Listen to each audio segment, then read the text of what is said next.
Meu nome é Ismael Soares, eu sou gestor aqui na Microsoft e hoje eu vou falar com vocês sobre o futuro ágil, né? O futuro do ágil? Será que o ágil vai morrer? E a motivação para eu poder estar falando desse assunto hoje foi um evento que eu participei, tive a oportunidade de participar de um evento chamado Scrum Day, né? Há umas 2 semanas atrás. Esse evento ele está disponível na internet, ali no YouTube, tem um link aqui no slide. Depois, se alguém quiser assistir esse vídeo completo, é bem interessante. Eu participei de uma mesa redonda com mais 3 pessoas, 3 profissionais aí da área, e a gente discutiu justamente sobre esse assunto, né, sobre o futuro do ágil. E aí foram me feitas algumas perguntas ali, e eu quero aproveitar essa oportunidade para poder compartilhar o que eu penso, né, do futuro da agilidade. Então, uma das perguntas que foram feitas lá na mesa foi como eu vejo o futuro do trabalho nas empresas. E aí, para poder falar disso, a gente precisa recorrer um pouquinho ao final dos anos 70, início dos anos 80, ali, logo depois da Guerra Fria, onde a gente viu um cenário no mundo conhecido como VUCA, né?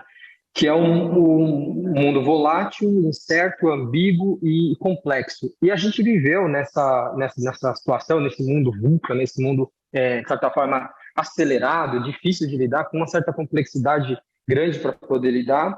A gente viveu com ele até agora até pouco tempo aí, até 2, 3 anos atrás, a gente ainda vivia nesse mundo. E aí, toda vez que a gente ia falar de agilidade e tudo mais, a gente utilizava essa ideia do mundo VUCA. O mundo ele é volátil, ele é incerto, ele é ambíguo, então dá para a gente prever o futuro, a gente precisa trabalhar com experimentação, a gente precisa testar as coisas, precisa aprender com os erros e tudo mais, então sempre a gente se baseava nesse mundo VUCA.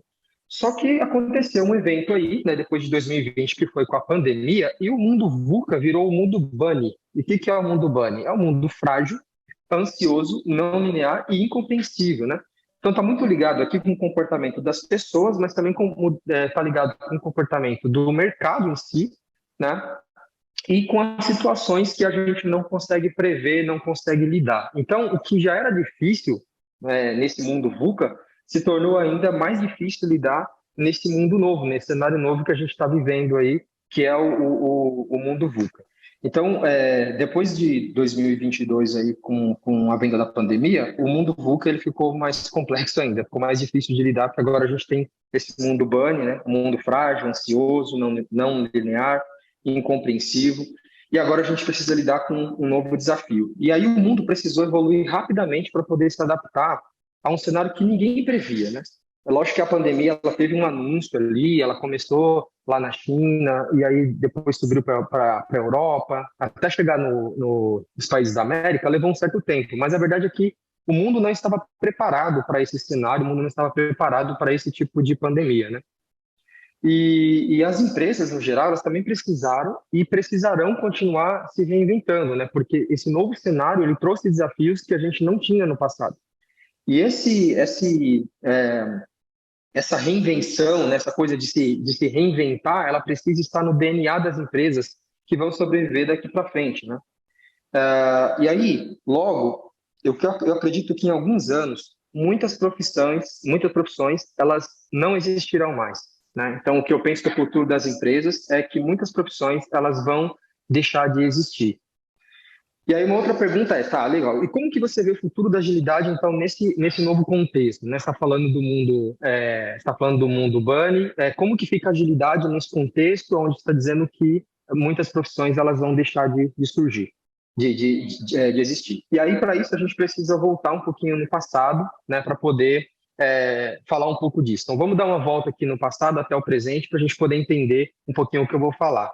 Então, vocês devem conhecer, devem saber, né, que em 2001, lá em Utah, nos Estados Unidos, foi criado o Manifesto Ágil, né? Pessoas bem conhecidas aí como Kent Beck, o James Graham, o Uncle Bob, né? E outros que estavam ali procurando formas melhor de desenvolver software. E aí, através disso, eles também tinham consultorias ali para ajudar outras empresas e eles criaram esse manifesto, né?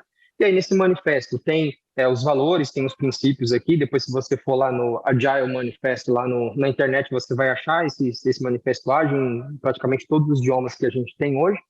Mas a ideia do manifesto ágil, ele foi para a gente poder desenvolver software, né? Desenvolver software melhor. E aí a gente entender que o desenvolvimento de software, ele não é uma engenharia, ele não é uma engenharia como a receita de bolo, né? Ele é complexo, ele é difícil, justamente por quê? Porque ele envolve pessoas, ele envolve interação entre as pessoas, ele envolve cliente, existe várias mudanças. Então, a ideia do Manifesto Ágil foi justamente criar uma forma de desenvolver software que se adequasse a essa realidade, que era a realidade do mundo VUCA que nós falamos agora há pouco. Só que o que virou, né, o ágil? Então, aí já chegando no presente, o ágil hoje ele é vendido como a bala de prata, né?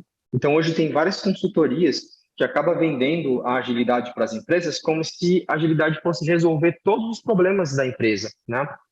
E não só no departamento de desenvolvimento, mas vai resolver todos os problemas de todos os departamentos. Então, coloca ágil no seu RH, coloca ágil no seu comercial, coloca ágil no seu marketing, tudo mais. Eu não sou contra isso, tá? Não estou dizendo que isso é errado, eu não estou dizendo que não faz sentido, por exemplo, RH ágil ou que não faz sentido RH em outros departamentos da empresa. Eu, como agilista, eu acredito que sim, faz sentido. Mas uma coisa que precisa ser entendido é que não é a bala de prata. Ágil não resolve todos os problemas, principalmente se você usa ele como receita de bolo.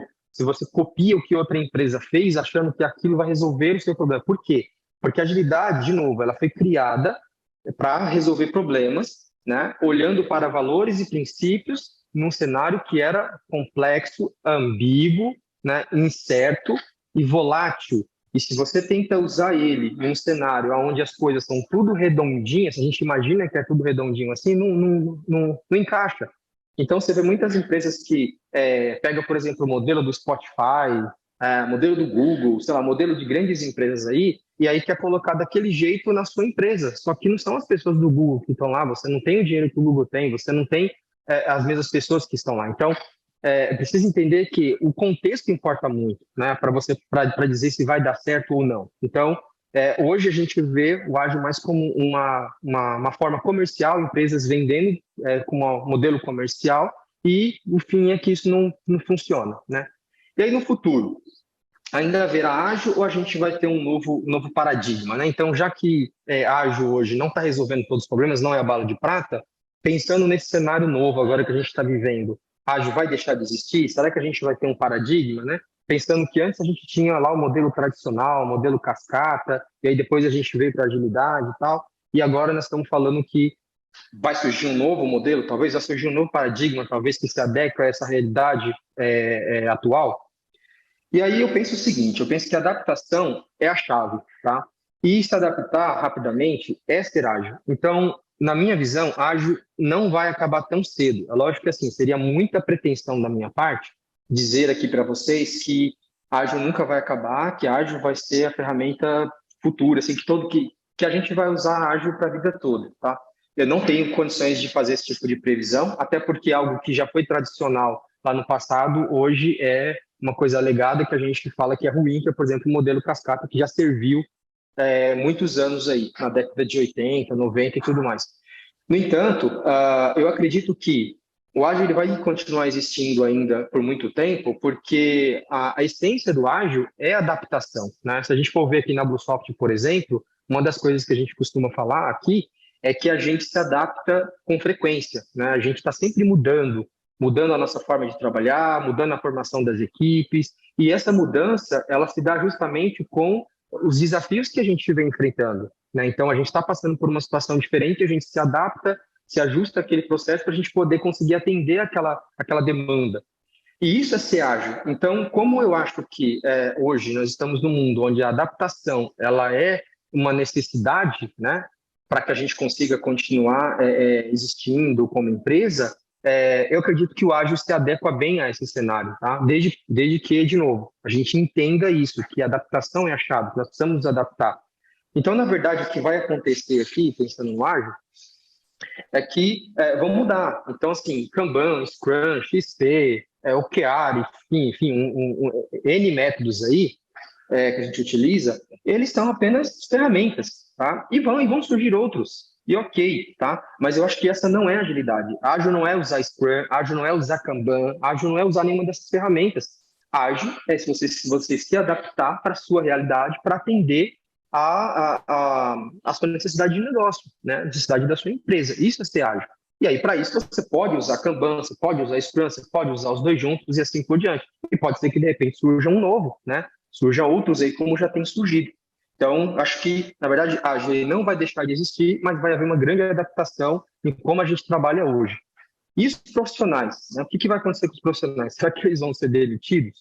E aí vamos voltar um pouquinho de novo lá no passado, né? Então, na década de 80, né? Pensa vocês aí, talvez os que são mais jovens nem tenham consciência disso, mas na década de 80, que não faz tanto tempo assim, para a gente poder fazer um programa, a gente precisava de pelo menos 3 pessoas. A gente não conseguia fazer um programa com menos de 3 pessoas. Então, tinha um programador lá que escrevia o código no formulário de papel, alguém que ia lá e digitalizava tudo aquilo que ele escreveu ali na mão, né, no formulário, dentro do computador, pegava aquilo que ele escreveu, colocava dentro do computador, e aí tinha uma pessoa que submetia aquilo para uma compilação. E aí, se desse falha, ele voltava para o programador. Tá? Hoje, a gente consegue fazer uma aplicação com uma pessoa só, com pouquíssimo tempo, né? Então, mudou muito. Hoje é muito mais fácil fazer as coisas, né? Então, se a gente vai olhar aí, como eu estou falando, há 40 anos atrás, isso era impensável hoje. E aí a tendência que eu enxergo é que no time ágil, todos vão ter condições de programar, tá? Então, acredito que todo mundo vai ser programador dentro de um time ágil. Então, você não vai ter mais uma pessoa que só faz negócio, uma pessoa que só testa, uma pessoa que só desenvolve. Todo mundo vai ter condições de programar. E por que eu digo isso? Nós já temos hoje, inclusive, ferramentas low-code, onde uma pessoa que não é desenvolvedor consegue criar uma aplicação do zero e consegue até comercializar, né? Existem ferramentas aí para você fazer aplicativos sem usar uma linha de código.